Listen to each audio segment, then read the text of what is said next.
Good evening. I'm Martha Raddatz from ABC News. And I'm Anderson Cooper from CNN. We want to welcome you to Washington University in St. Louis for the second presidential debate between Hillary Clinton and Donald Trump, sponsored by the Commission on Presidential Debates. Tonight's debate is a town hall format, which gives voters a chance to directly ask the candidates questions.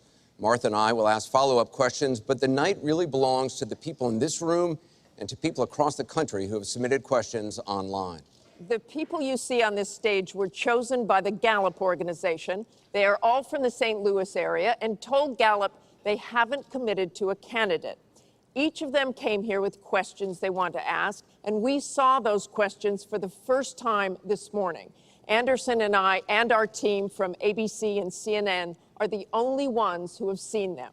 Both candidates will have 2 minutes to answer each audience and online question.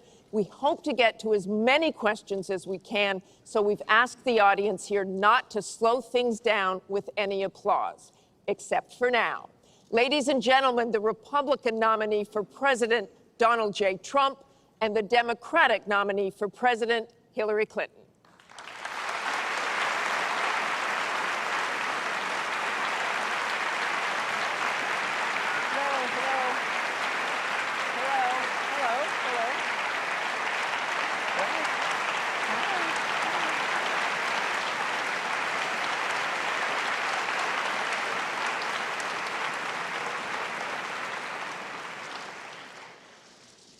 Thank you very much for being here. We're going to begin with a question from one of the members in our town hall.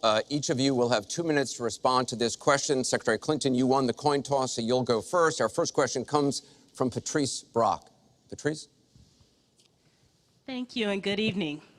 The last presidential debate could have been rated as MA, mature audiences, per TV parental guidelines. Knowing that educators assign viewing the presidential debates as students' homework, do you feel you're modeling appropriate and positive behavior for today's youth?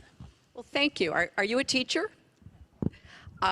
Yes, I think that that's a very good question, because I've heard from lots of teachers and parents about some of their concerns about some of the things that are being said and done in this campaign.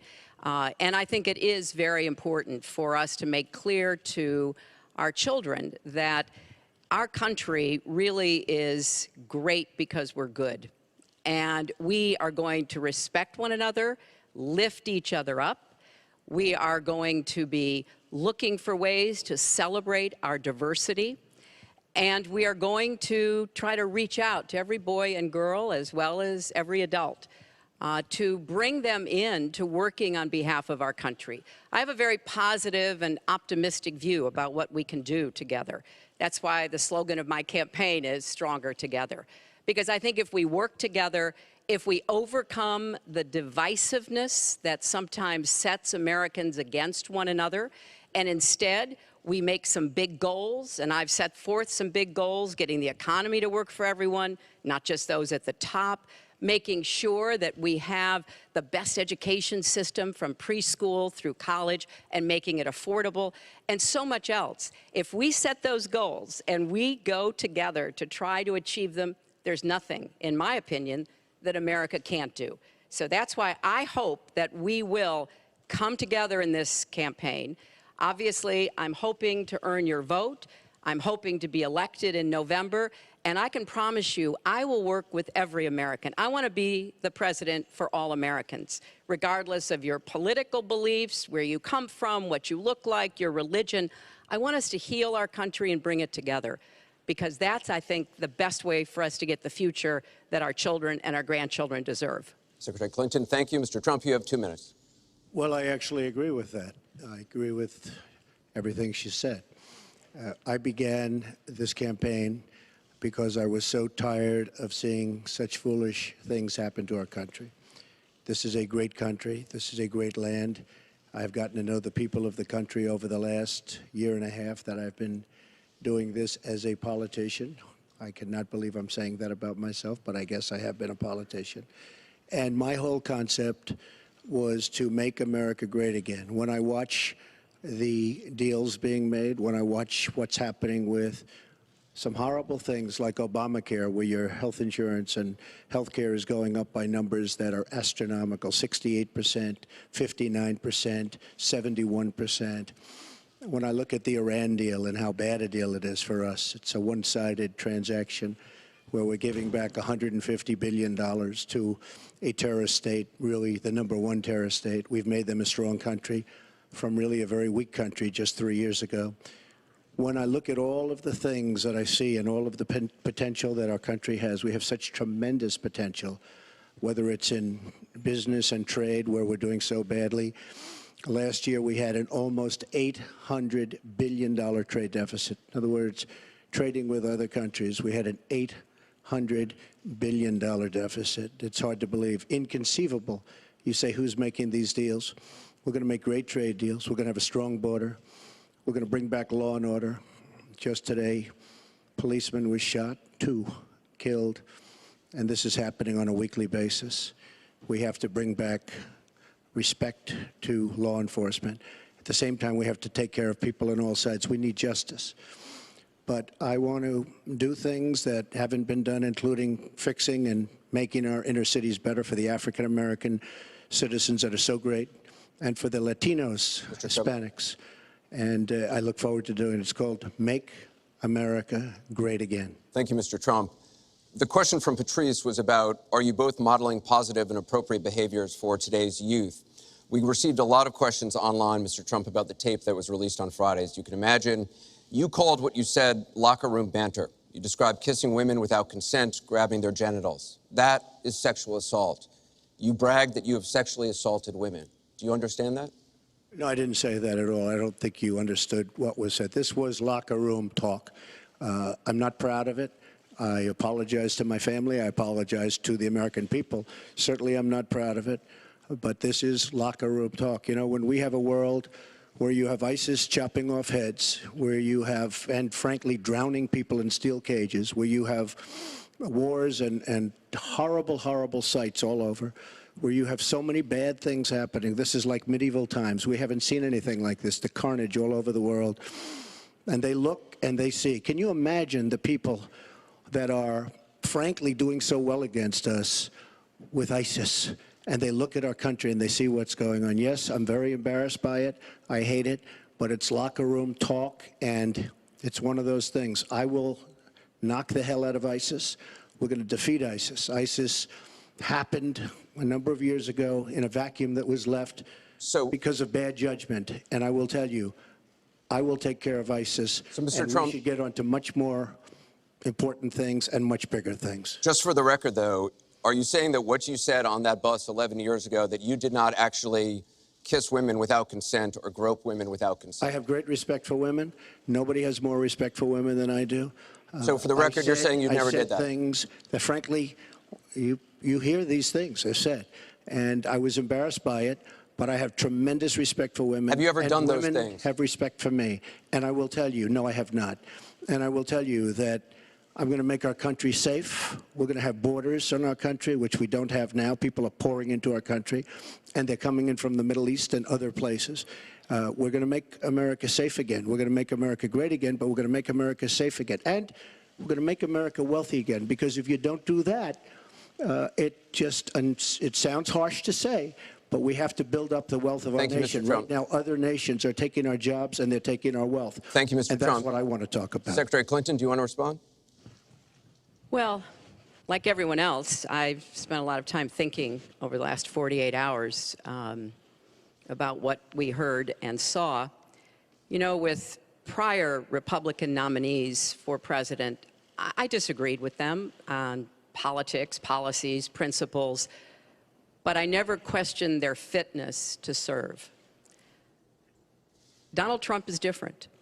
I said starting back in June that he was not fit to be president and commander-in-chief. And many Republicans and independents have said the same thing. What we all saw and heard on Friday was Donald talking about women, what he thinks about women, what he does to women. And he has said that the video doesn't represent who he is. But I think it's clear to anyone who heard it that it represents exactly who he is, because we've seen this throughout the campaign.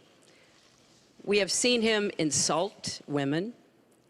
We've seen him rate women on their appearance, ranking them from 1 to 10. We've seen him embarrass women on TV and on Twitter. We saw him after the first debate spend nearly a week denigrating a former Miss Universe in the harshest, most personal terms. So, yes, this is who Donald Trump is. But it's not only women, and it's not only this video that raises questions about his fitness to be our president, because he has also targeted immigrants, African Americans, Latinos, people with disabilities, POWs, Muslims, and so many others. So this is who Donald Trump is. And the question for us, the question our country must answer, is that this is not who we are. That's why, to go back to your question, I want to send a message, we all should, to every boy and girl, and indeed to the entire world, that America already is great, but we are great because we are good. And we will respect one another, and we will work with one another, and we will celebrate our diversity. These are very important values to me, because this is the America that I know and love. And I can pledge to you tonight that this is the America that I will serve if I'm so fortunate enough to become your president. And we want to get to some questions Well, am I from allowed online. to respond to that? I assume I am. Yes, you can respond to that. It's just words, folks. It's just words. Those words, I've been hearing them for many years. I heard them when they were running for the Senate in New York, where Hillary was going to bring back jobs to upstate New York, and she failed. I've heard them where Hillary is constantly talking about the inner cities of our country, which are a disaster, education-wise, job-wise, safety-wise, in every way possible. I'm going to help the African Americans. I'm going to help the Latinos, Hispanics. I am going to help the inner cities. She's done a terrible job for the African Americans. She wants their vote, and she does nothing, and then she comes back 4 years later. We saw that firsthand when she was a United States Senator. She campaigned where the primary part of her campaign. I want to get to audience questions and online questions. So she's allowed to do that, but I'm not allowed to respond. You're going to get to respond right now. Well, that sounds fair. This tape is generating intense interest. In just 48 hours, it's become the single most talked about story of the entire 2016 election on Facebook, with millions and millions of people discussing it on the social network. As we said a moment ago, we do want to bring in questions from voters around the country via social media, and our first stays on this topic. Jeff from Ohio asks on Facebook, Trump says the campaign has changed him. When did that happen? So, Mr. Trump, let me add to that. When you walked off that bus at age 59, were you a different man, or did that behavior continue until just recently? And you have 2 minutes for this. As I told you, that was locker room talk. I'm not proud of it. I am a person who has great respect for people, for my family, for the people of this country, and certainly I'm not proud of it. But that was something that happened. If you look at Bill Clinton, far worse, minor words, and his was action. His was what he's done to women. There's never been anybody in the history of politics in this nation that's been so abusive to women. So you can say any way you want to say it, but Bill Clinton was abusive to women. Hillary Clinton attacked those same women and attacked them viciously. 4 of them here tonight. One of the women, who is a wonderful woman, at 12 years old, was raped at 12. Her client, she represented, got him off, and she's seen laughing on 2 separate occasions, laughing at the girl who was raped. Kathy Shelton, that young woman, is here with us tonight. So don't tell me about words. I apologize for those words. But it is things that people say. But what President Clinton did. He was impeached. He lost his license to practice law. He had to pay an $850,000 fine to one of the women, Paula Jones, who's also here tonight. And I will tell you that when Hillary brings up a point like that, and she talks about words that I said 11 years ago, I think it's disgraceful, and I think she should be ashamed of herself, if you want to know the truth. Can we please hold the applause? Secretary Clinton, you have 2 minutes. Well, first, let me start by saying that so much of what he's just said is not right, but he gets to run his campaign any way he chooses. He gets to decide what he wants to talk about. Instead of answering people's questions, talking about our agenda, laying out the plans that we have that we think can make a better life and a better country, that's his choice. When I hear something like that, I am reminded of what my friend Michelle Obama advised us all. When they go low, you go high. And look, if this were just about one video, maybe what he's saying tonight would be understandable. But everyone can draw their own conclusions at this point about whether or not the man in the video or the man on the stage respects women. But he never apologizes for anything to anyone. He never apologized to Mr. and Mrs. Khan, the Gold Star family, whose son, Captain Khan, died in the line of duty in Iraq, and Donald insulted and attacked them for weeks over their religion. He never apologized to the distinguished federal judge who was born in Indiana. But Donald said he couldn't be trusted to be a judge because his parents were, quote, Mexican. He never apologized to the reporter that he mimicked and mocked on national television and our children were watching. And he never apologized for the racist lie that President Obama was not born in the United States of America. He owes the president an apology, he owes our country an apology, and he needs to take responsibility for his actions and his words.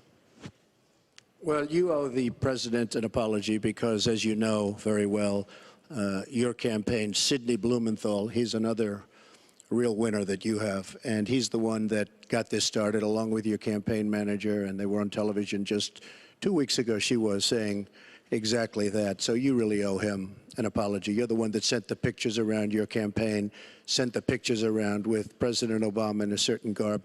That was long before I was ever involved. So you actually owe an apology.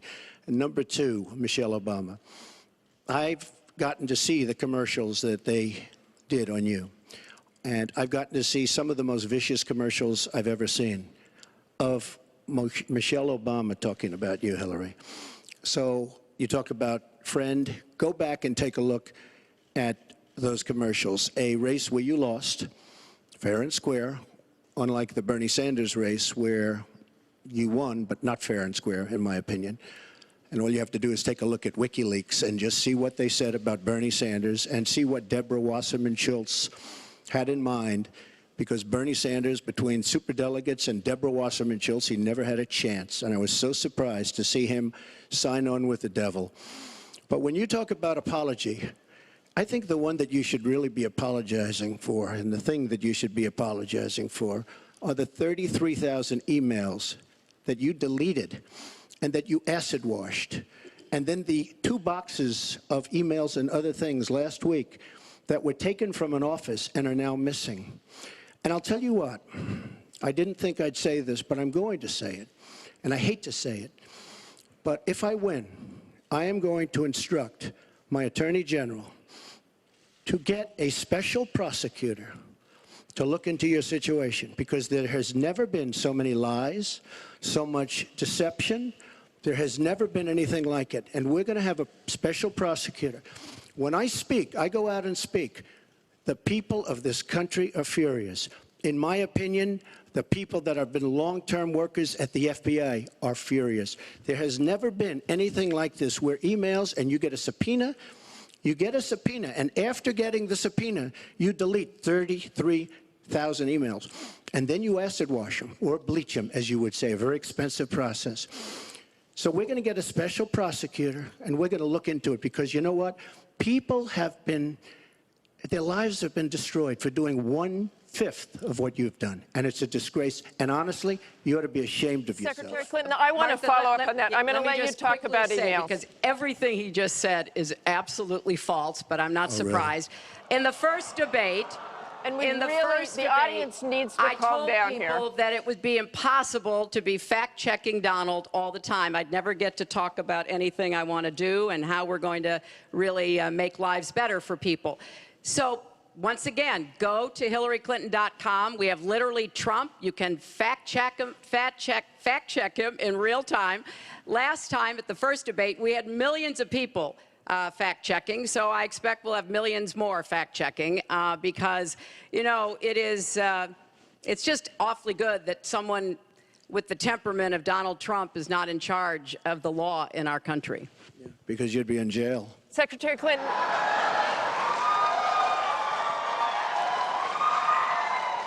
We want to remind the audience to please not talk out loud. Please do not applaud. You're just wasting time. And Secretary Clinton, I do want to follow up on emails. You've said your handling of your emails was a mistake. You disagreed with FBI Director James Comey, calling your handling of classified information, quote, extremely careless. The FBI said that there were 110 classified emails that were exchanged, 8 of which were top secret, and that it was possible hostile actors did gain access to those emails. You don't call that extremely careless? Well, Martha, first let me say, and I've said it before, but I'll repeat it because I want everyone to hear it, that was a mistake, and I take responsibility for using a personal email account. Obviously, if I were to do it over again, I would not. I'm not making any excuses. It was a mistake, and I am very sorry about that. But I think it's also important to point out where there are some misleading accusations from critics and others. After a year-long investigation, there is no evidence that anyone hacked the server I was using, and there is no evidence that anyone can point to at all, anyone who says otherwise has no basis, that any classified material ended up in the wrong hands. I take classified materials very seriously, and always have. When I was on the Senate Armed Services Committee, I was privy to a lot of classified material. Obviously, as Secretary of State, I had some of the most important secrets that we possess, such as going after bin Laden.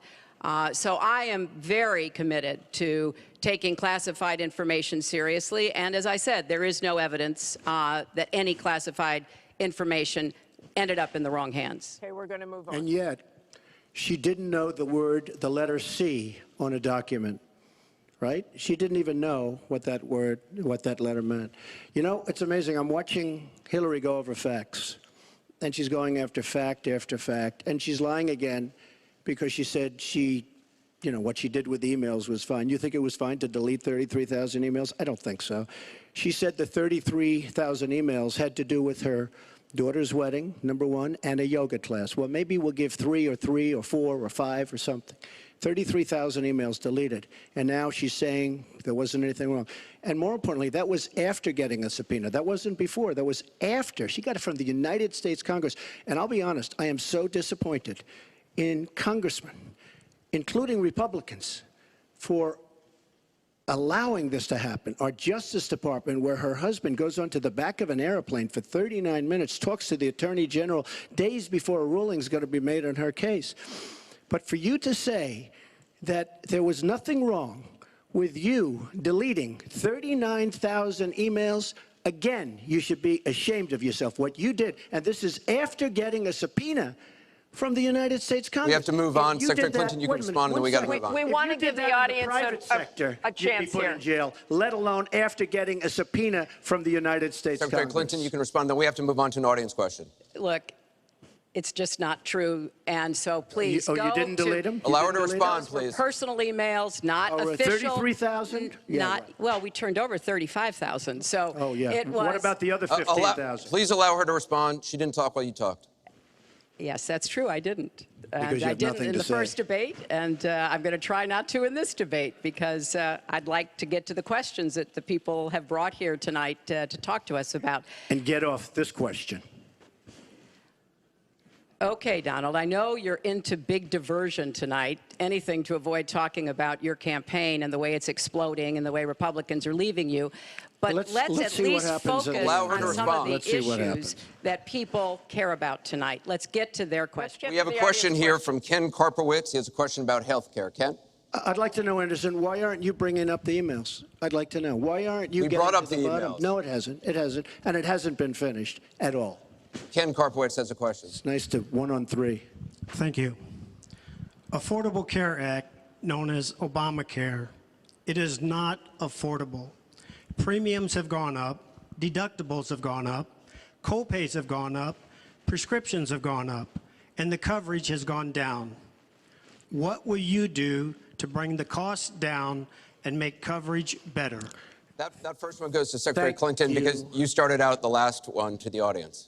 If he wants to start, he can start. This- No, go ahead, Donald. No, I'm a gentleman, Hillary. Go ahead. Secretary Clinton?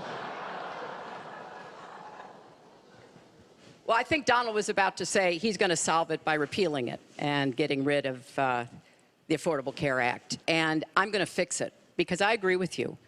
Premiums have gotten too high, co-pays, deductibles, prescription drug costs. And I've laid out a series of actions that we can take to try to get those costs down. But here's what I don't want people to forget when we're talking about reining in the costs, which has to be the highest priority of the next president.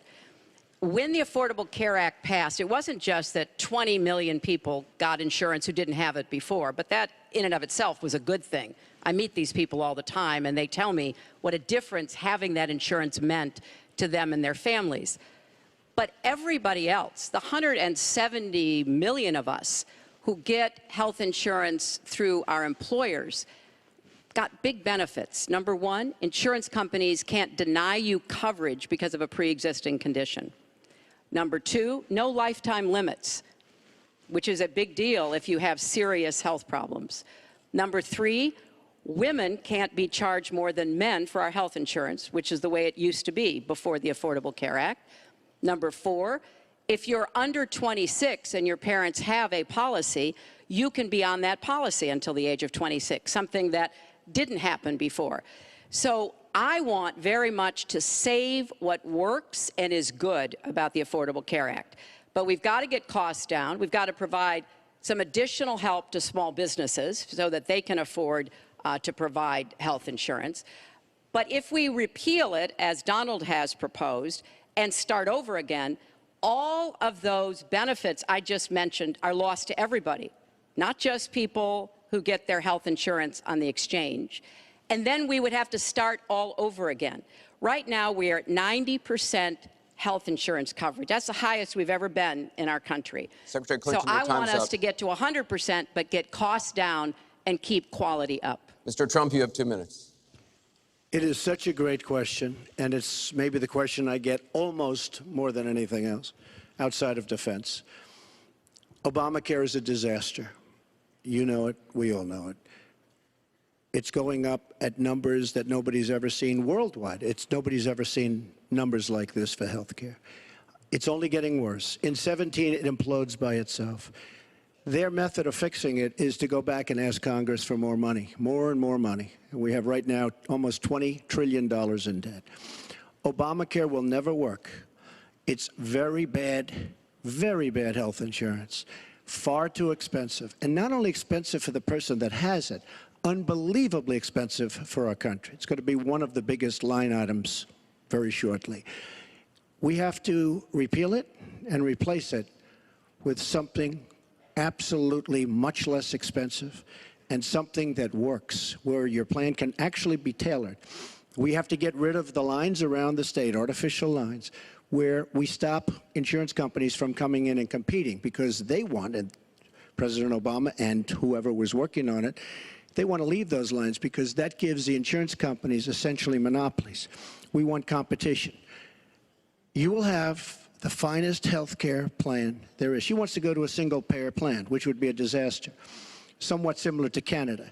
And if you ever notice, the Canadians, when they need a big operation, when something happens, they come into the United States in many cases because their system is so slow.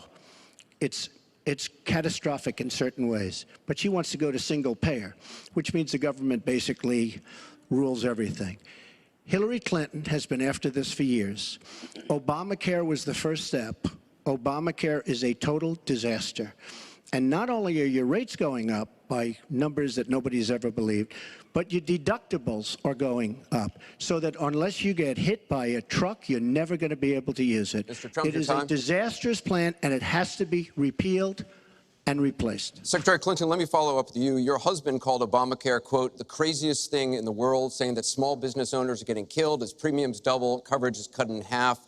Was he mistaken, or was his mistake simply telling the truth? No, I mean, he clarified what he meant, and it's very clear. Look, we are in a situation in our country where if we were to start all over again, we might come up with a different system. But we have an employer-based system. That's where the vast majority of people get their health care. And the Affordable Care Act was meant to try to fill the gap between people who were too poor and couldn't put together any resources to afford health care, namely people on Medicaid. Obviously, Medicare, which is a single-payer system, which takes care of our elderly and does a great job doing it, by the way. And then all the people who were employed, but people who were working but didn't have the money to afford insurance and didn't have anybody, an employer or anybody else, to help them. That was the slot that the Obamacare approach was to take. And like I say, 20 million people now have health insurance.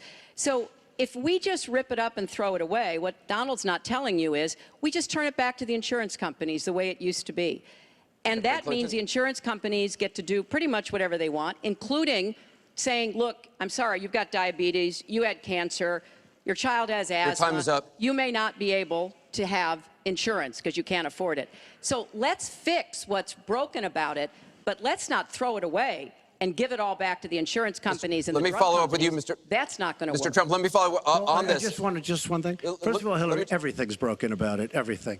Number two, Bernie Sanders said that Hillary Clinton has very bad judgment. This is a perfect example of it, trying to save Obamacare, which is... You've said you want to end Obamacare. You've said you want to end Obamacare. You've also said you want to make coverage accessible for people with pre-existing conditions. How do you force insurance companies to do that if you're no longer mandating that every American get insurance? You're going to have plans. What does that mean? Well, I'll tell you what it means.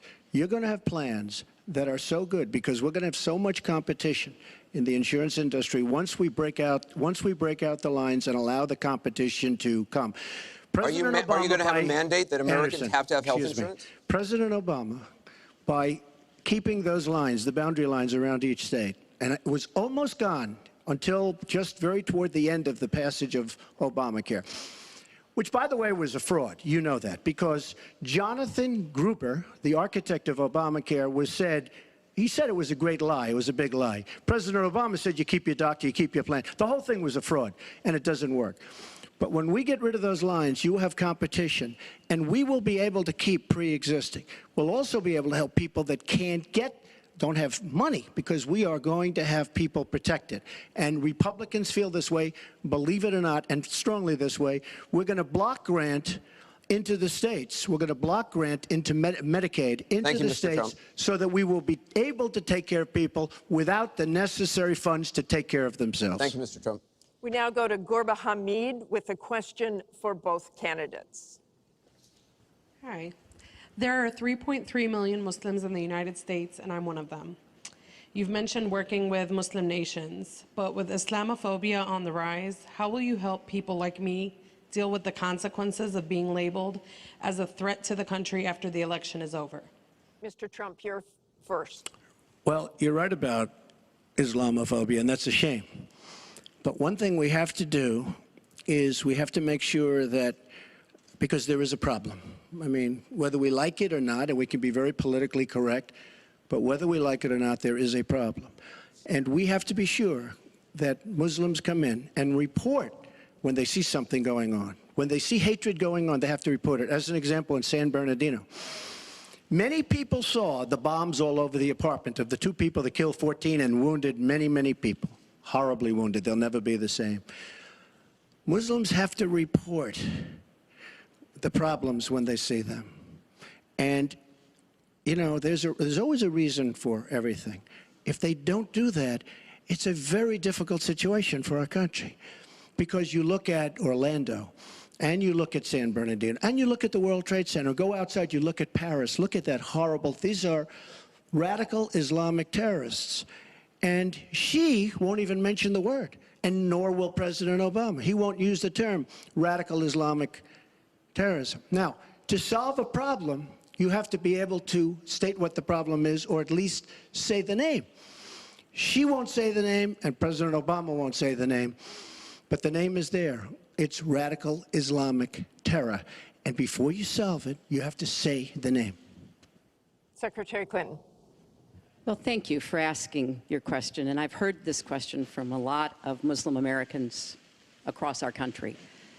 Because, unfortunately, there's been a lot of very divisive, dark things said about Muslims. And even someone like Captain Khan, the young man who sacrificed himself defending our country in the United States Army, has been subject to attack by Donald. I want to say just a couple of things. First, we've had Muslims in America since George Washington. And we've had many successful Muslims. We just lost a particularly well-known one with Muhammad Ali. My vision of America is an America where everyone has a place. If you're willing to work hard, you do your part, you contribute to the community. That's what America is. That's what we want America to be for our children and our grandchildren. It's also very short-sighted and even dangerous to be engaging in the kind of demagogic rhetoric that Donald has about Muslims. We need American Muslims to be part of our eyes and ears on our front lines. I've worked with a lot of different Muslim groups around America. I've met with a lot of them, and I've heard how important it is for them to feel that they are wanted and included and part of our country, part of our homeland security, and that's what I want to see. It's also important, I intend to defeat ISIS, to do so in a coalition with majority Muslim nations. Right now, a lot of those nations are hearing what Donald says and wondering, why should we cooperate with the Americans? And this is a gift to ISIS and the terrorists, violent jihadist terrorists. We are not at war with Islam. And it is a mistake, and it plays into the hands of the terrorists to act as though we are. So I want a country where citizens like you and your family are just as welcome as anyone else. Thank you, Secretary Clinton. Mr. Trump, in December, you said this: Donald J. Trump is calling for a total and complete shutdown of Muslims entering the United States until our country's representatives can figure out what the hell is going on. We have no choice. We have no choice. Your running mate said this week that the Muslim ban is no longer your position. Is that correct? And if it is, was it a mistake to have a religious test? First of all, Captain Khan is an American hero. And if I were president at that time, he would be alive today. Because unlike her, who voted for the war without knowing what she was doing, I would not have had our people in Iraq. Iraq was a disaster. So he would have been alive today. The Muslim ban is something that in some form has morphed into an extreme vetting from certain areas of the world. Hillary Clinton wants to allow And why did it morph into that? No, did you? No, answer the question. Why do don't you you still interrupt believe? her? You I interrupt do. me all the time. Why don't you Would you interrupt her? please explain whether or not the Muslim ban still stands? It's called extreme vetting. We are going to areas like Syria where they're coming in by the tens of thousands because of Barack Obama, and Hillary Clinton wants to allow a 550% increase over Obama.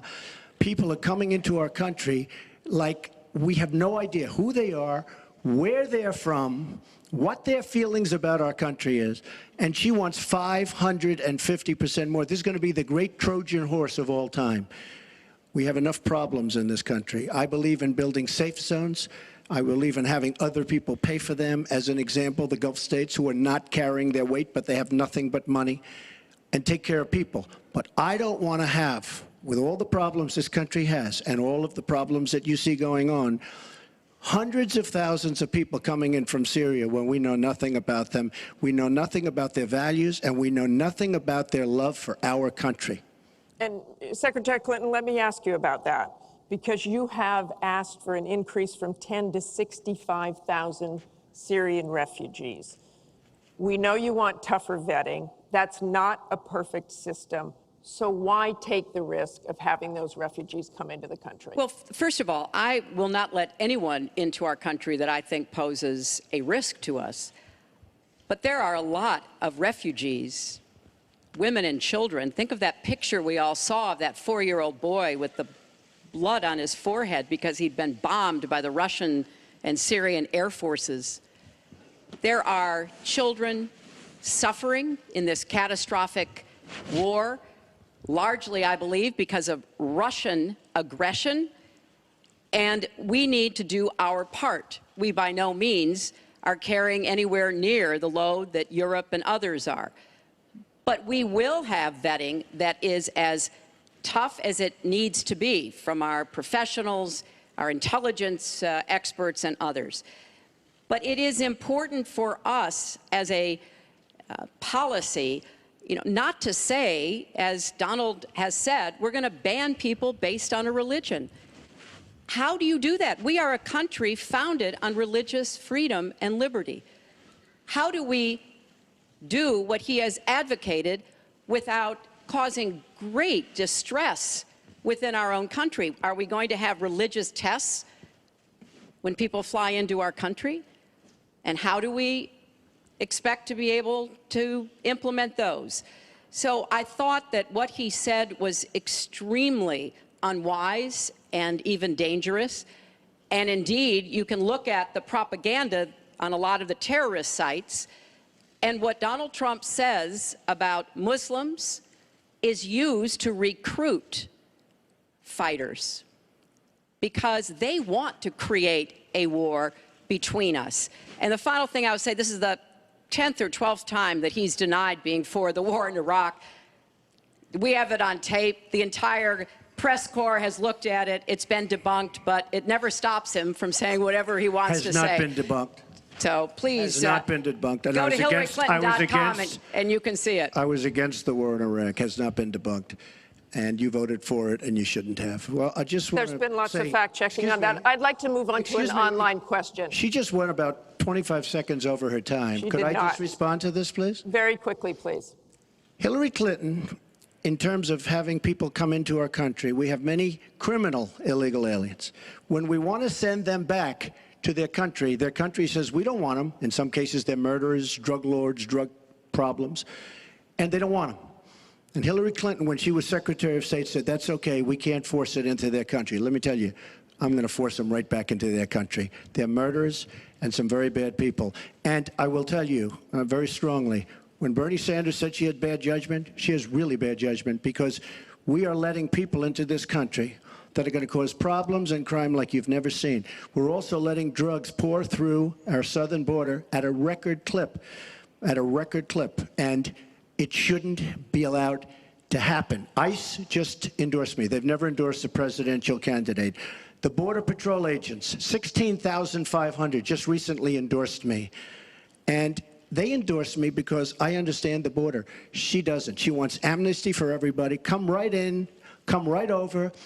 It's a horrible thing she's doing. She's got bad judgment, and honestly, so bad that she should never be president of the United States. That I can tell you. Thank you, Mr. Trump. I want to move on. This next question comes from the public through the Bipartisan Open Debate Coalition's online forum, where Americans submitted questions that generated millions of votes. This question involves WikiLeaks' release of purported excerpts of Secretary Clinton's paid speeches, which she has refused to release, and one line in particular in which you, Secretary Clinton, purportedly say you need both a public and private position on certain issues. So, 2 from Virginia asks, is it okay for politicians to be two-faced? Is it acceptable for a politician to have a private stance on issues? Secretary Clinton, well, your 2 minutes. Right. As I recall, that was something I said about Abraham Lincoln after having seen the wonderful Steven Spielberg movie called Lincoln. It was a master class watching President Lincoln get the Congress to approve the 13th Amendment. It was principled and it was strategic. And I was making the point that it is hard sometimes to get the Congress to do what you want to do, and you have to keep working at it. And yes, President Lincoln was trying to convince some people. He used some arguments. Convincing other people, he used other arguments. That was a great, I thought, a great display of presidential leadership. But, you know, let's talk about what's really going on here, Martha, because our intelligence community just came out and said in the last few days that the Kremlin, meaning Putin and the Russian government, are directing the attacks, the hacking on American accounts to influence our election. And WikiLeaks is part of that, as are other sites where the Russians hack information. We don't even know if it's accurate information, and then they put it out.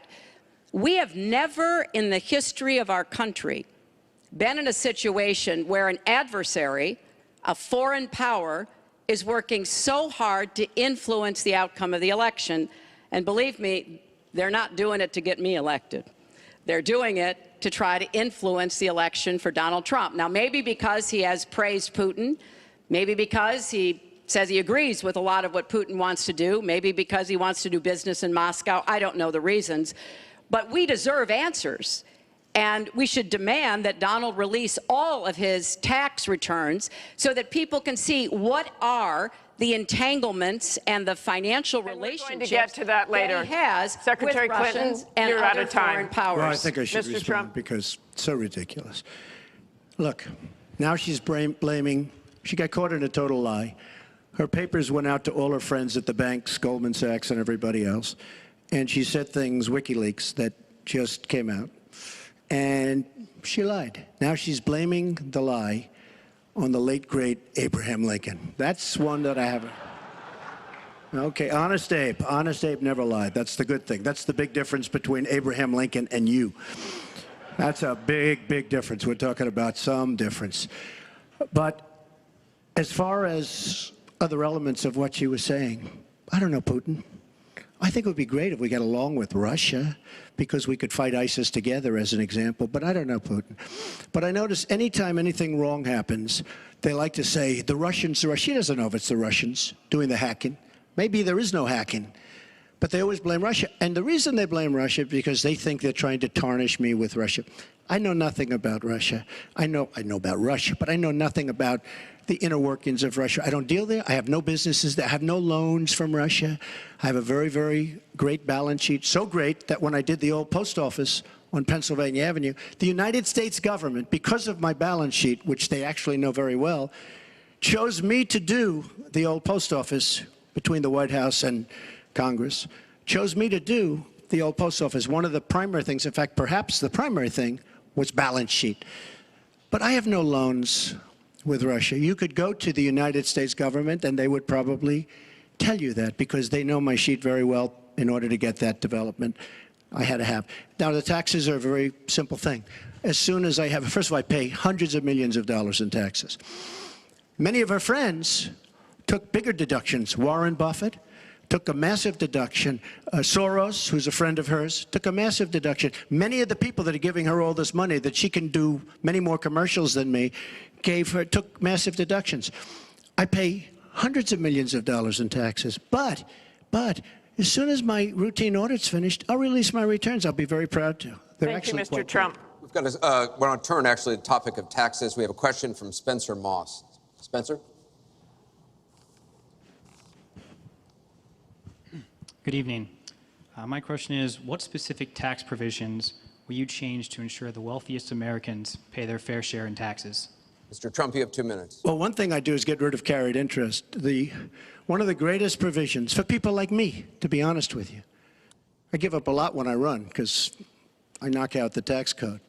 And she could have done this years ago, by the way. She was a United States senator. She complains that Donald Trump took advantage of the tax code. Well, why didn't she change it? Why didn't you change it when you were a senator? The reason you didn't is that all your friends take the same advantage that I do. And I do. You have provisions in the tax code that, frankly, we could change. But you wouldn't change it because all of these people give you the money so you can take negative ads on Donald Trump. And I say that about a lot of things. You know, I've heard Hillary complaining about so many different things over the years. Oh, we should have done this. But she's been there for 30 years. She's been doing this stuff. She never changed, and she never will change. She never will change. We're getting rid of carried interest provisions. I'm lowering taxes, actually, because I think it's so important for corporations, because we have corporations leaving, massive corporations and little ones. Little ones can't form. We're getting rid of regulations, which goes hand in hand with the lowering of the taxes. But we're bringing the tax rate down from 35% to 15%. We're cutting taxes for the middle class, and I will tell you, we are cutting them big league for the middle class. And I will tell you, Hillary Clinton is raising your taxes, folks. You can look at me. She's raising your taxes really high. And what that's going to do is a disaster for the country.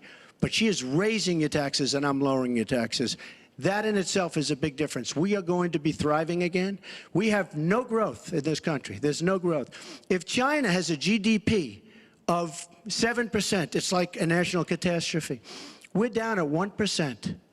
And that's like no growth. And we're going lower, in my opinion.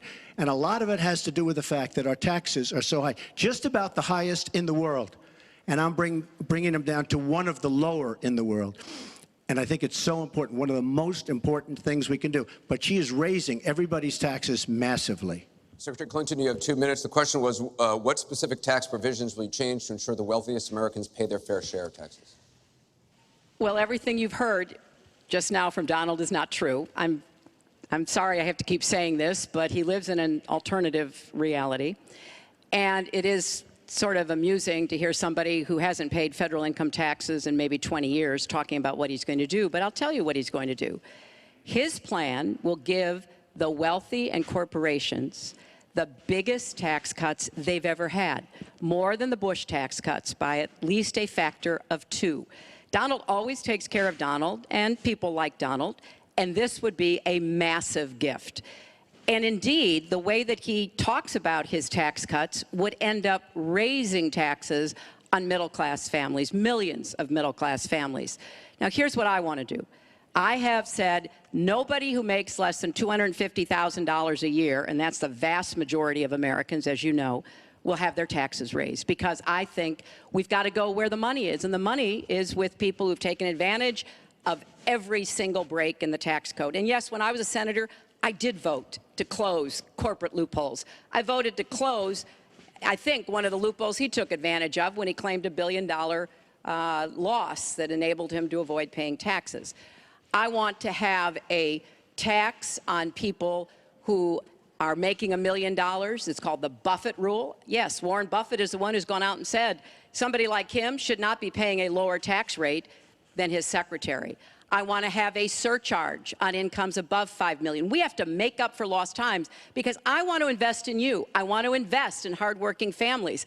And I think it's been unfortunate, but it's happened, that since the Great Recession, the gains have all gone to the top. And we need to reverse that. People like Donald, who paid 0 in taxes, 0 for our vets, 0 for our military, 0 for health and education. That is wrong. Thank you, and we're Secretary. going to make sure that nobody, no corporation and no individual can get away without paying his fair share to support our country. Mr. Trump, I want to give you the chance to respond. I just want to tell our viewers what she's referring to. In the last month, taxes were the #1 issue on Facebook for the first time in the campaign. The New York Times published 3 pages of your 1995 tax returns. They show you claimed a $916 million loss, which means you could have avoided paying personal federal income taxes for years. You've said you pay state taxes, employee taxes, real estate taxes, property taxes. You have not answered, though, a simple question. Did you use that $916 million loss to avoid paying personal federal income taxes for years? Of course I do. Of course I do. And so do all of her donors, or most of her donors. I know many of her donors. Her donors took massive tax write-offs. So have a you lot not of paid my personal federal income tax? A lot of my write-off was depreciation and other things that Hillary, as a senator, allowed. And she'll always allow it because the people that give her all this money, they want it. That's why. See, I understand the tax code better than anybody that's ever run for president. Hillary Clinton, and it's extremely complex, Hillary Clinton has friends that want all of these provisions, including they want the carried interest provision, which is very important to Wall Street people, but they really want the carried interest provision, which I believe Hillary's leaving. It's very interesting why she's leaving carried interest. But I will tell you that, number one, I pay tremendous numbers of taxes.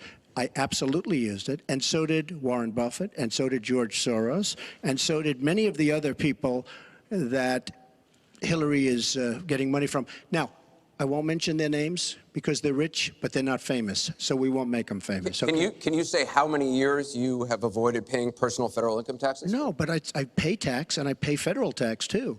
But I have a write-off. A lot of it's depreciation, which is a wonderful charge. I love depreciation. You know, she's given it to us. Hey, if she had a problem, for 30 years she's been doing this, Anderson. I say it all the time. She talks about health care. Why didn't she do something about it? She talks about taxes. Why didn't she do something about it? She doesn't do anything about anything other than talk. With her, it's all talk and no action. In the past, and again, Bernie Sanders, it's really bad judgment. She has made bad judgment not only on taxes, she's made bad judgments on Libya, on Syria, on Iraq. I mean, her and Obama, whether you like it or not, the way they got out of Iraq, the vacuum they've left, that's why ISIS formed in the first place. They started from that little area, and now they're in 32 different nations, Hillary. Congratulations. Great job. I want you to be able to respond, Secretary Clinton. Well, here we go again. I've been in favor of getting rid of carried interest for years, starting when I was a senator from New York. But that's not the point here. Why didn't you do it? Why didn't you do it? Allow her to respond. Because I was a senator with a Republican president. Oh, really? I will be the you president. You could have done it. If you were an effective, senator, you could have done it. If you were an effective senator, you could have done it. But you were not an effective Please allow her to senator. respond. She didn't interrupt you. You know, under our Constitution, presidents have something called veto power. Look, he has now said repeatedly, 30 years this and 30 years that. So let me talk about my 30 years in public service. I'm very glad to do so. 8 million kids every year have health insurance because when I was First Lady, I worked with Democrats and Republicans to create the Children's Health Insurance Program. Hundreds of thousands of kids now have a chance to be adopted because I worked to change our adoption and foster care system. After 9/11, I went to work with Republican mayor, governor, and president to rebuild New York and to get health care for our first responders who were suffering because they had run toward danger and gotten sickened by it. Hundreds of thousands of National Guard and Reserve members have health care because of work that I did. And children have safer medicines because I was able to pass a law that required the dosing to be more carefully done. When I was Secretary of State, I went around the world advocating for our country, but also advocating for women's rights, to make sure that women had a decent chance to have a better life, and negotiated a treaty with Russia to lower nuclear weapons. 400 pieces of legislation have my name on it as a sponsor or co-sponsor when I was a senator for 8 years. I worked very hard and was very proud to be reelected in New York by an even bigger margin than I had been elected the first time. And as president, I will take that work, that bipartisan work, that finding common ground, because you have to be able to get along with people to get things done in Washington. Thank you, Secretary. And I've proven that I can. And for 30 years, I've produced results for people. Thank you, Secretary. We're going to move on to Syria. Both of you have mentioned that. She said a lot of things. I mean, I think we should we can, be allowed no, to maybe Mr. Trump, we're going to dispute go it, on. This because is she has about been the a audience. Disaster as a Mr. senator. Trump, A we're disaster. going to move on. The heartbreaking video of a 5-year-old Syrian boy named Amran sitting in an ambulance after being pulled from the rubble after an airstrike in Aleppo focused the world's attention on the horrors of the war in Syria, with 136 million views on Facebook alone. But there are much worse images coming out of Aleppo every day now, where in the past few weeks alone, 400 people have been killed, at least 100 of them children. Just days ago, the State Department called for a war crimes investigation of the Syrian regime of Bashar al-Assad and its ally, Russia, for their bombardment of Aleppo. So this next question comes from social media through Facebook. Diane from Pennsylvania asks, if you were president, what would you do about Syria and the humanitarian crisis in Aleppo? Isn't it a lot like the Holocaust when the U.S. waited too long before we helped? Secretary Clinton, we will begin with your 2 minutes. Well, the situation in Syria is catastrophic. And every day that goes by, we see the results of the regime by Assad in partnership with the Iranians on the ground, the Russians in the air, bombarding places, in particular Aleppo, where there are hundreds of thousands of people, probably about 250,000 still left. And there is a determined effort by the Russian Air Force to destroy Aleppo in order to eliminate the last of the Syrian rebels who were really holding out against the Assad regime. Russia hasn't paid any attention to ISIS. They're interested in keeping Assad in power. So when I was Secretary of State, advocated, and I advocate today, a no-fly zone and safe zones. We need some leverage with the Russians because they're not going to come to the negotiating table for a diplomatic resolution unless there is some leverage over them. And we have to work more closely with our partners and allies on the ground. But I want to emphasize that what is at stake here is the ambitions and the aggressiveness of Russia. Russia has decided that it's all in Syria, and they've also decided who they want to see become president of the United States, too, and it's not me. I've stood up to Russia. I've taken on Putin and others, and I would do that as president. I think wherever we can cooperate with Russia, that's fine, and I did as Secretary of State. That's how we got a treaty reducing nuclear weapons. It's how we got the sanctions on Iran that put a lid on the Iranian nuclear program without firing a single shot. So I would go to the negotiating table with more leverage than we have now. But I do support the effort to investigate for crimes, war crimes, committed by the Syrians and the Russians and try to hold them accountable. Thank you, Secretary Clinton. First of all, Mr. she Trump. was there as Secretary of State with the so-called line in the sand, which... No, I wasn't. I was gone. I hate to interrupt you, but you were in contact, excuse me. At some point, we need to do some You were in total contact here with the White House. And perhaps, sadly, Obama probably still listened to you. I don't think he'd be listening very much anymore. Obama draws the line in the sand. It was laughed at all over the world what happened. Now, with that being said, she talks tough against Russia.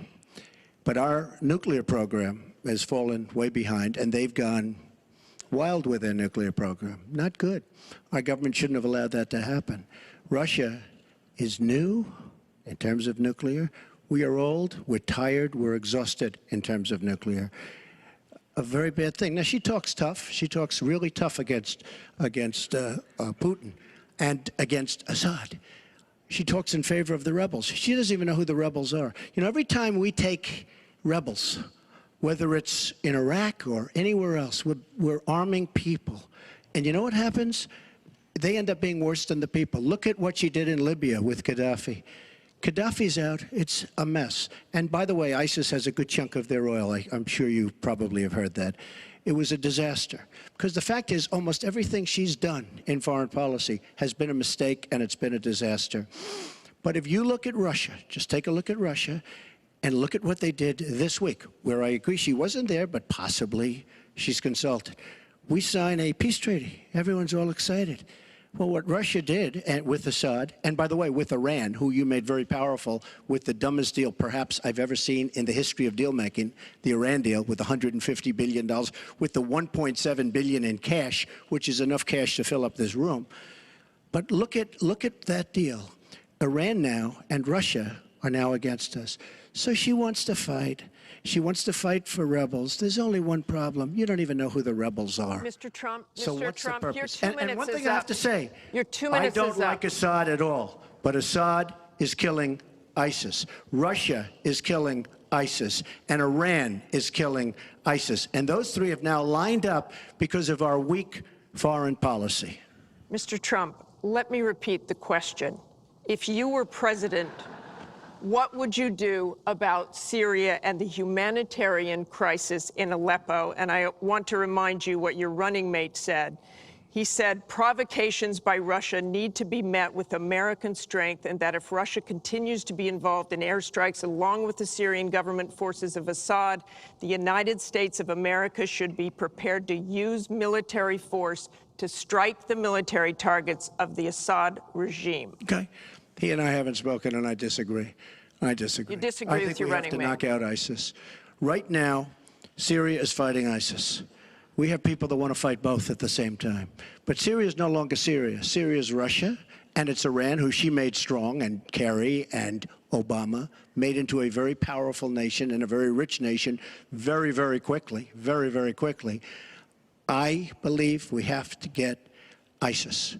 We have to worry about ISIS before we can get too much more involved. She had a chance to do something with Syria. They had a chance, and that was the line. What do you think And will she happen if Aleppo falls? I think Aleppo is a disaster humanitarian-wise. What do you think will happen if it falls? I think that it basically has fallen, okay? It basically has fallen. Let me tell you something. You take a look at Mosul. The biggest problem I have with the stupidity of our foreign policy. We have Mosul. They think a lot of the ISIS leaders are in Mosul. So we have announcements coming out of Washington and coming out of Iraq. We will be attacking Mosul in 3 weeks or 4 weeks. Well, all of these bad leaders from ISIS are leaving Mosul. Why can't they do it quietly? Why can't they do the attack, make it a sneak attack, and after the attack is made, inform the American public that we've knocked out the leaders, we've had a tremendous success. People leave. Why do they have to say we're going to be attacking Mosul within the next 4 to 6 weeks, which is what they're saying? How stupid is our country? There are sometimes reasons the military does that. Psychological I can't warfare. think of any. I can't think of any. It and I'm might pretty good be to at it. help We get have General civilians Flynn, out. And we have, look, I have 200 generals and admirals who endorse me. I have 21 Congressional Medal of Honor recipients who endorse me. We talk about it all the time. They understand. Why can't they do something secretively where they go in and they knock out the leadership? Why would these people stay there? I've been reading now Tell for me weeks. what your Martha, I've been reading now strategy for is. weeks about Mosul, that it's the harbor of where, between Raqqa and Mosul. This is where they think the ISIS leaders are. Why would they be staying? They're not staying there anymore. They're gone.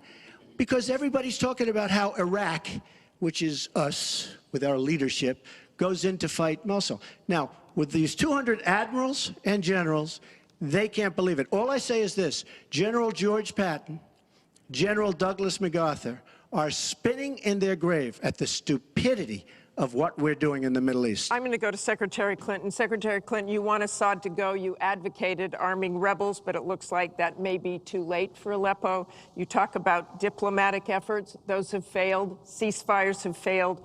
Would you introduce the threat of U.S. military force beyond a no-fly zone against the Assad regime to back up diplomacy? I would not use American ground forces in Syria. I think that would be a very serious mistake. I don't think American troops should be holding territory, which is what they would have to do as an occupying force. I don't think that is a smart strategy. I do think the use of special forces, which we're using, the use of enablers and trainers in Iraq, which has had some positive effects, are very much in our interests. And so I do support what is happening. But So what would you do differently than President Obama is doing? Martha, I hope that by the time I hope by the time I am president, that we will have pushed ISIS out of Iraq. I do think that there is a good chance that we can take Mosul. And, Donald says he knows more about ISIS than the generals. No, he doesn't. There are a lot of very important planning going on, and some of it is to signal to the Sunnis in the area, as well as Kurdish Peshmerga fighters, that we all need to be in this, and that takes a lot of planning and preparation. I would go after Baghdadi. I would specifically target Baghdadi, because I think our targeting of al-Qaeda leaders, and I was involved in a lot of those operations, highly classified ones, made a difference. So I think that could help. I would also consider arming the Kurds. The Kurds have been our best partners in Syria as well as Iraq. And I know there's a lot of concern about that in some circles, but I think they should have the equipment they need so that Kurdish and Arab fighters on the ground are the principal way that we take Raqqa after pushing ISIS out of Iraq. Thank you very much. We're going to You know, move it's on. funny, she went over a minute over, and you don't stop her. When I go 1 second over, it's like You a had big deal. many answers. It's really very We've interesting. got a question over here from James Carter. Mr. Carter?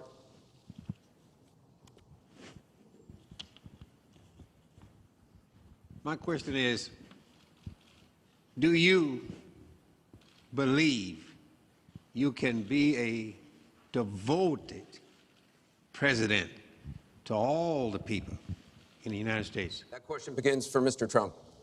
Absolutely. I mean, she calls our people deplorable, a large group, and irredeemable.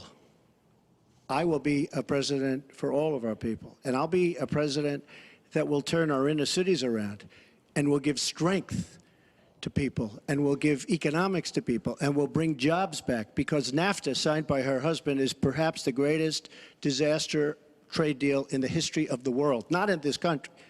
It stripped us of manufacturing jobs. We lost our jobs. We lost our money. We lost our plants. It is a disaster. And now she wants to sign TPP, even though she says now she's for it. She called it the gold standard. And by the way, at the last debate, she lied, because it turned out that she did say the gold standard, and she said she didn't say it. They actually said that she lied, okay? And she lied, but she's lied about a lot of things. I would be a president for all of the people, African Americans, the inner cities.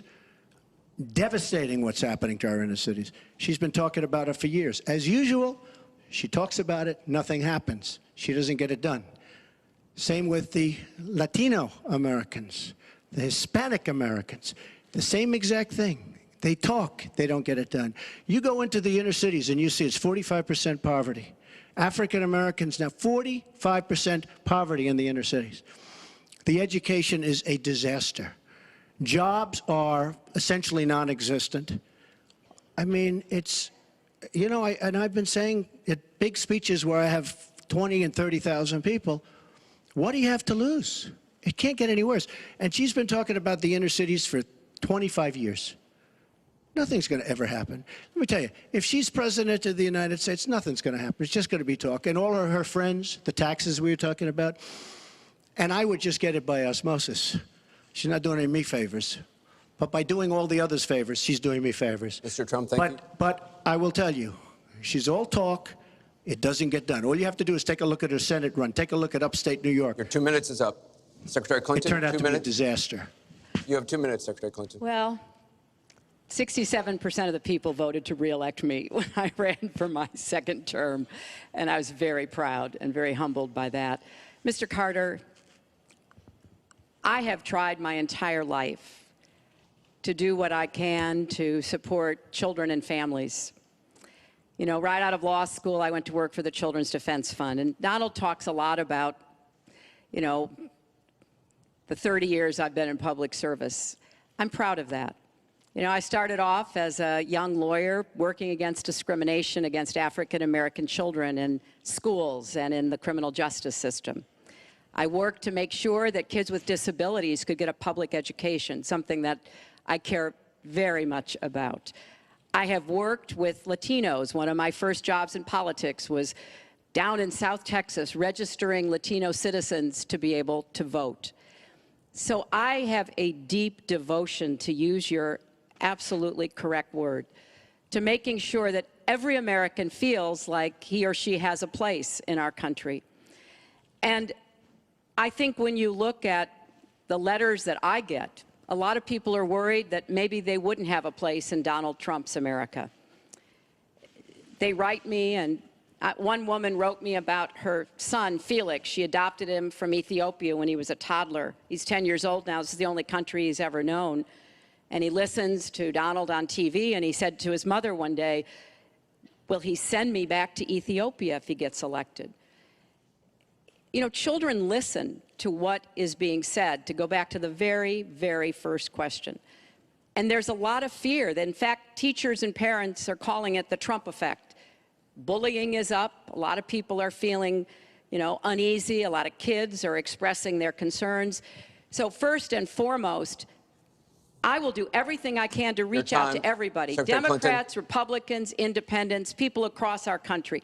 If you don't vote for me, I still want to be your president. Your I 2 want to minutes be is the up. best president I can be for every American. Secretary Clinton, your 2 minutes is up. I want to follow up on something that Donald Trump actually said to you, a comment you made last month. You said that half of Donald Trump's supporters are, quote, deplorables, racist, sexist, homophobic, xenophobic, Islamophobic. You later said you regretted saying half. You didn't express regret for using the term deplorables. To Mr. Carter's question, how can you unite a country if you've written off tens of millions of Americans? Well, within hours, I said that I was sorry about the way I talked about that, because my argument is not with his supporters. It's with him and with the hateful and divisive campaign that he has run, and the inciting of violence at his rallies, and the very brutal kinds of comments about not just women, but all Americans, all kinds of Americans. And what he has said about African Americans and Latinos, about Muslims, about POWs, about immigrants, about people with disabilities, he's never apologized for. And so I do think that a lot of the tone and tenor that he has said, I'm proud of the campaign that Bernie Sanders and I ran. We ran a campaign based on issues, not insults, and he is supporting me 100%. Thank you. Because we talked about what we wanted to do. We might have had some differences, and we had a lot of debates. Thank you, Secretary. But we believed that we could make the country better, and I was proud of that. I'm going to give you a minute, 20 We seconds. have a divided nation. We have a very divided nation. You look at Charlotte, you look at Baltimore, you look at the violence that's taking place in the inner cities, Chicago. You take a look at Washington, D.C. We have an increase in murder within our cities, the biggest in 45 years. We have a divided nation because people like her, and believe me, she has tremendous hate in her heart. And when she said deplorables, she meant it. And when she said irredeemable, they're irredeemable. You didn't mention that. But when she said they're irredeemable, to me, that might have been even worse. She said some of them are irredeemable. She's got tremendous hatred. And this country cannot take another 4 years of Barack Obama, and that's what you're getting with her. Mr. Trump, let me follow up with you. In 2008, you wrote in one of your books that the most important characteristic of a good leader is discipline. You said if a leader doesn't have it, quote, he or she won't be one for very long. In the days after the first debate, you sent out a series of tweets from 3 a.m. to 5 a.m., including one that told people to check out a sex tape. Is that the discipline of a good leader? No, it wasn't check out a sex tape. It was just take a look at the person that she built up to be this wonderful Girl Scout who was no Girl Scout. By the way, just so you understand, when she said 3 o'clock in the morning, take a look at Benghazi. She said, who's going to answer the call at 3 o'clock in the morning? Guess what? She didn't answer because when Ambassador Stevens... The question is that the discipline of a good leader? 600 times. Well, she said she was awake at 3 o'clock in the morning. And she also sent a tweet out at 3 o'clock in the morning, but I won't even mention that. But she said she'll be awake. Who's the famous thing? We're going to answer our call at 3 o'clock in the morning. Guess what happened?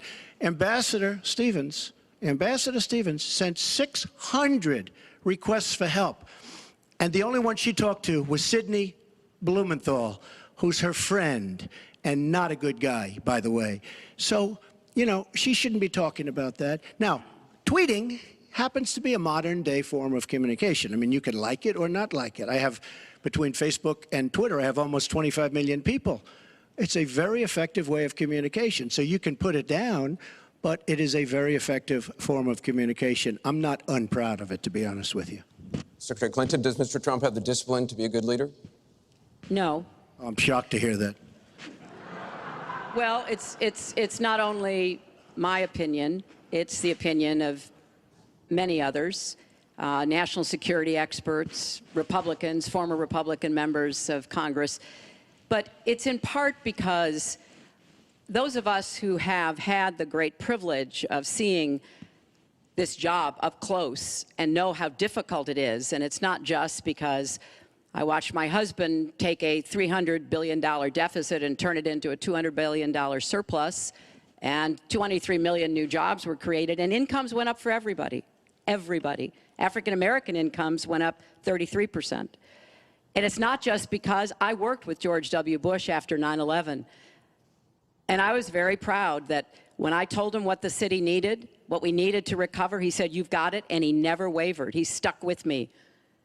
And I have worked, and I admire President Obama. He inherited the worst financial crisis since the Great Depression. That was a terrible time for our country. We have to move along. 9 million people Secretary lost their Clinton, jobs, 5 million homes were lost, Secretary and Clinton, we're $13 moving trillion on. in family wealth was wiped out. We are back on the right track.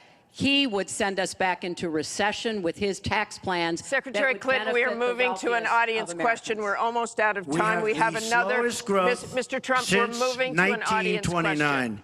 It is, our country Mr. Trump, has the Secretary slowest growth, Clinton, we and want to get jobs to are a the disaster. audience. Thank you very much, both of you. We have another audience question. Beth Miller has a question for both candidates. Good evening. Perhaps the most important aspect of this election is the Supreme Court justice. What would you prioritize as the most important aspect of selecting a Supreme Court justice? We begin with your 2 minutes, Secretary Clinton. Thank you. Well, you're right. This is one of the most important issues in this election. I want to appoint Supreme Court justices who understand the way the world really works, who have real-life experience, who have not just been in a big law firm and maybe clerked for a judge and then gotten on the bench, but maybe they tried some more cases. They actually understand what people are up against, because I think the current court has gone in the wrong direction. And so I would want to see the Supreme Court reverse Citizens United and get dark, unaccountable money out of our politics. Donald doesn't agree with that. I would like the Supreme Court to understand that voting rights are still a big problem in many parts of our country, that we don't always do everything we can to make it possible for people of color and older people and young people to be able to exercise their franchise. I want a Supreme Court that will stick with Roe v. Wade and a woman's right to choose, and I want a Supreme Court that will stick with marriage equality. Now, Donald has put forth the names of some people that he would consider. And among the ones that he has suggested are people who would reverse Roe v. Wade and reverse marriage equality. I think that would be a terrible mistake and would take us backwards. I want a Supreme Court that doesn't always side with corporate interests. I want a Supreme Court that understands because you're wealthy and you can give more money to something doesn't mean you have any more rights or should have any more rights than anybody else. So I have very clear views about what I want to see to change the balance on the Supreme Court. And I regret deeply that the Senate has not done its job, and they have not permitted a vote on the person that President Obama, a highly qualified person, they've not given him a vote to be able to have the full complement of 9 Supreme Court justices. I think that was a dereliction of duty. I hope that they will see their way to doing it, but if I am so fortunate enough as to be president, I will immediately move to make sure that we fill that. We have 9 justices, Secretary and they Clinton. get to work on behalf of our people. Thank you. You're out of time, Mr. Trump. Justice Scalia, great judge, died recently, and we have a vacancy. I am looking to appoint judges very much in the mold of Justice Scalia. I'm looking for judges, and I've actually picked 20 of them, so that people would see, highly respected, highly thought of, and actually very beautifully reviewed by just about everybody, but people that will respect the Constitution of the United States. And I think that this is so important. Also, the Second Amendment, which is totally under siege by people like Hillary Clinton. They'll respect the Second Amendment and what it stands for, what it represents. So important to me. Now, Hillary mentioned something about contributions, just so you understand. So I will have in my race more than $100 million put in of my money, meaning I'm not taking all of this big money from all of these different corporations like she's doing. What I ask is this. So I'm putting in more than, by the time it's finished, I'll have more than $100 million invested.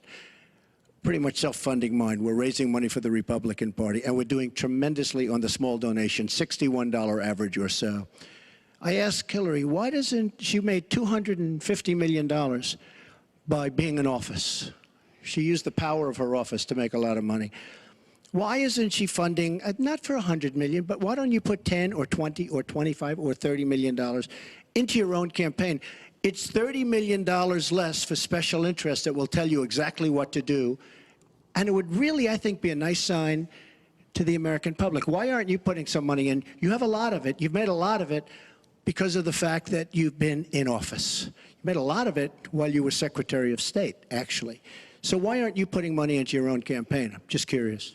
Well, thank you very much. Thank you. We're going to get on to one more question. But the question was about the Supreme Court, and I just want to quickly say, very quickly, I respect the Second Amendment, but I believe there should be comprehensive background checks, and we should close the gun show loophole and close the online loophole. We have one more question, as many Mrs. lives Clinton, as we possibly can. We have one more question from Ken Bone about energy policy. Ken?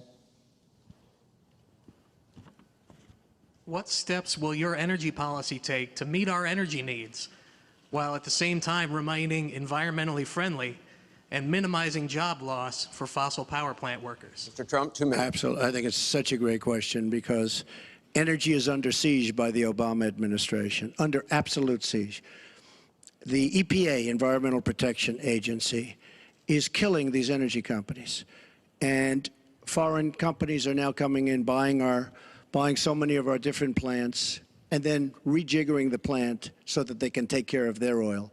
We are killing, absolutely killing, our energy business in this country. Now, I'm all for alternative forms of energy, including wind, including solar, etc.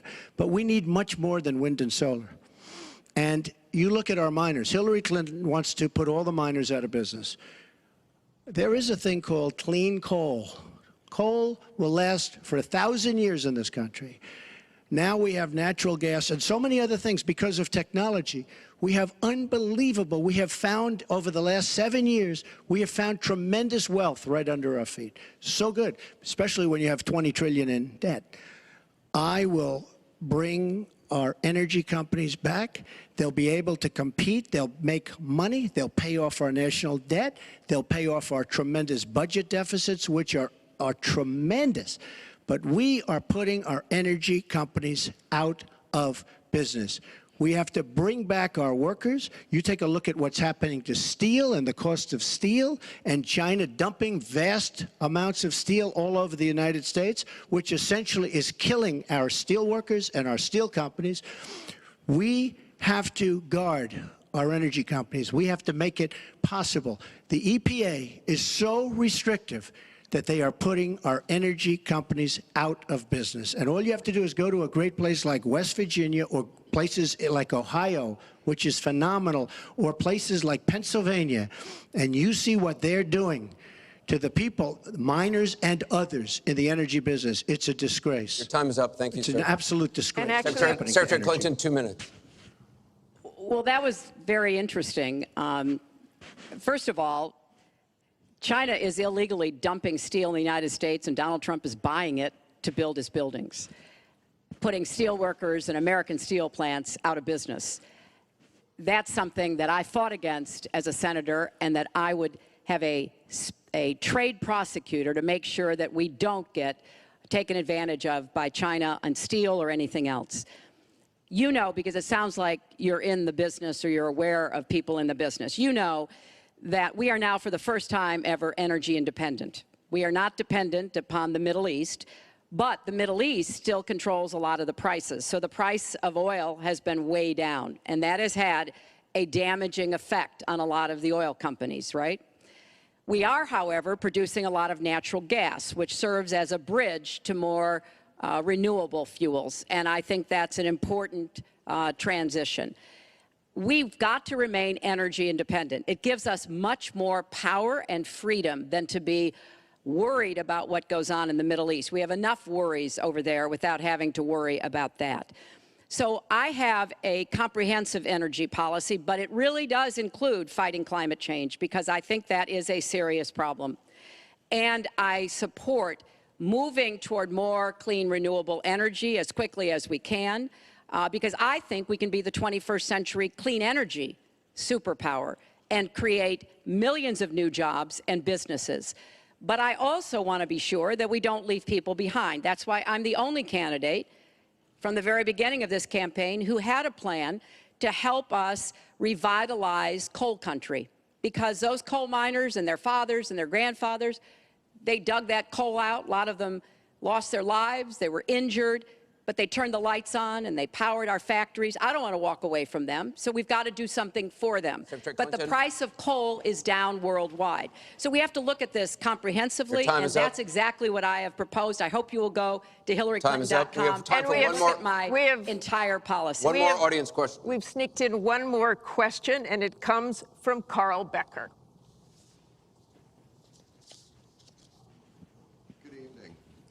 My question to both of you is, regardless of the current rhetoric, would either of you name one positive thing that you respect in one another?